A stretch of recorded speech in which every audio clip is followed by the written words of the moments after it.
Oke. Assalamualaikum warahmatullahi wabarakatuh. Perkenalkan saya Zaki Fitra Gendri dengan NIM 123-23016. Pada kesempatan kali ini, saya akan mempresentasikan mengenai hasil praktikum 2 mengenai porositas batuan. Oke, sebelum itu kita akan mengenal apa itu porositas. Porositas batuan merupakan parameter esensial dalam bidang geologi dan geofisika yang menilai sejauh mana keberadaan ruang terbuka atau rongga dalam suatu formasi batuan. Porositas didefinisikan sebagai perbandingan volume rongga terhadap volume total batuan, dan variabel ini memegang peranan kunci dalam pemahaman karakteristik fisik serta kemampuan penyimpanan dan pergerakan fluida seperti air atau hidrokarbon dalam suatu batuan. Ini adalah mind map dari tahapan proses pengambilan data. Yang pertama, kita akan menyiapkan semua alat dan bahan yang kita perlukan dalam praktikum ini. Contoh seperti jangka sorong, contoh batuan, eh, ada oven, dan lain-lainnya. Yang kedua, lakukan pengukuran diameter serta tinggi dari contoh batuan padat yang diberikan menggunakan jangka sorong, eh, dan lakukan percobaan ini sebanyak 3 kali. Yang kemudian saat melakukan ini kita juga melakukan penimbangan terhadap batuan tersebut dan dengan dilakukan sebanyak 3 kali juga. Terus setelah itu kita akan menghitung volume contoh batuan pada tadi berdasarkan data diameter tinggi yang diperoleh tadi dengan menggunakan rumus volume dari tabung yaitu V R kuadrat kali T.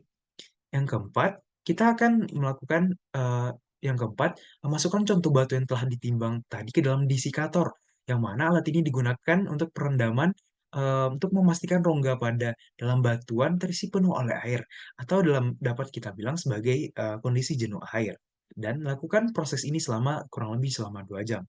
Kemudian, setelah melakukan perendaman perebusan tadi, maka kita akan melakukan yang namanya penimbangan massa pada batuan yang sudah direbus tadi dalam desikator dengan menggunakan neraca neraca Ohaus. Yang mana penimbangan ini dilakukan sebanyak 3 kali. Hal ini digunakan sebagai untuk mendapatkan hasil yang lebih akurat lagi. Terus kemudian kita akan lakukan pengovenan contoh batuan tadi ke dalam oven dengan suhu lebih dari 100 derajat. Hal ini eh, dilakukan penimbangan kembali kepada batuan untuk memaksimalkan kekosongan rongga pada batuan tadi. Kemudian setelah lakukan pengovenan, kemudian dilakukan penimbangan pada batuan yang sudah di oven, dan hal ini dilakukan sebanyak 3 kali juga. Hal ini masa yang kita timbang setelah dilakukan perebusan tadi dan setelah melakukan pengoven tadi, selisih mereka berdua tadi dapat kita kita bilang sebagai itu yang dinamakannya porositas, adalah perbandingan antara massa yang jenuh terhadap air dan massa yang telah yang memang kosong, memang rongganya memang kosong gitu.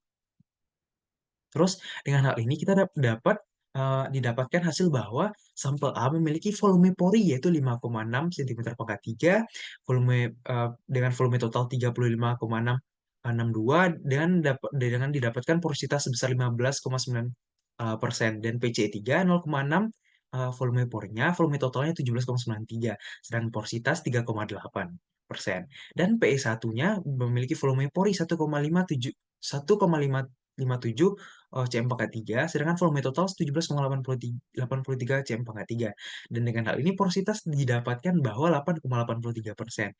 Dan berdasarkan dengan data porositas tadi, kita dapat melihat bahwa adanya tabel referensi batuan untuk menentukan bahwa jenis batuan tersebut berdasarkan kode batuan A dengan porositas 15,9% didapatkan referensi batuan tersebut adalah limestone, sedangkan PCE3 adalah dengan proses 3,8 adalah dense crystalline rock, dan PE1 dengan 8,83% yaitu batuan shale. Terus faktor yang mempengaruhi hasil pengolahan yang pertama adalah ketidakpastian pengukuran data dan yang biasanya dilakukan pembulatan. Yang kedua, kesalahan manusia berupa ketelitian. Yang ketiga, ketelitian dalam membaca jangka sorong, dan yang keempat adalah kerusakan dalam alat saat melakukan percobaan.